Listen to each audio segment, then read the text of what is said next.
X নামক ছেলেটার কি হয়েছে, ছেলেটা ফার্স্ট ইয়ারে পড়াশোনা করে নাই।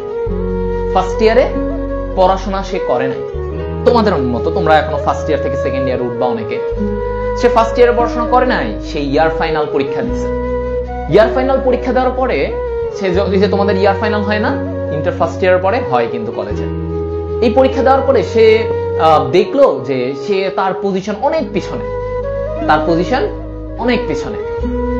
এখন তার কলেজের যে স্যার ম্যাডামরা ছিল, তার কলেজের স্যার ম্যাডামরা তাকে নিয়ে অনেক কথা শোনাইতো যে ছেলেটা এসএসসি তে ভালো ফলাফল করলো, করার পরে হচ্ছে যে সে এখন বোর্ড পরীক্ষা মানে ইয়ার ফাইনাল পরীক্ষা এত খারাপ ফলাফল, স্যাররা খুব অসন্তুষ্ট।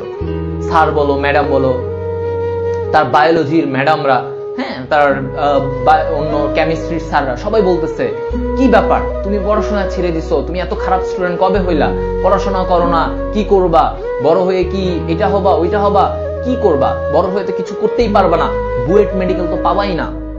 তাকে নিয়ে অনেক কথা, অনেক কিছু শুরু হয়ে গেল।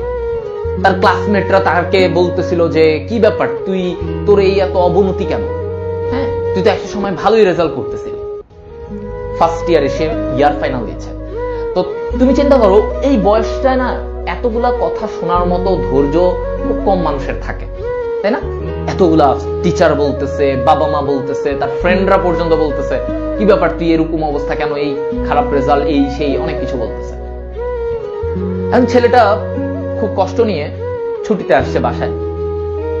ছেলেটা মেসে থাকতো, ছুটিতে আসছে বাসায়। ছুটিতে আসার পরে তাকে হচ্ছে মানে তার বাবা মা, তারপরে তার এটা তার আত্মীয় স্বজনও জানছে, তার মামা খালা তারা সবাই জানছে।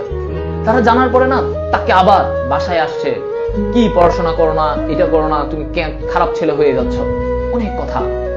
তো ছেলেটা পরে চিন্তা করলো ছুটির পরে ইয়ার ফাইনাল পরীক্ষার পরে যে ছুটিটা পেয়েছিল, সেই ছুটির পরে সে চিন্তা করলো এবার সে কলেজে গিয়ে অনেক পড়াশোনা করবে, সে সবাইকে চমকায় দিতে চাবে, ঠিক আছে, চমকায় দিতে চাবে। এখন চমকানোর জন্য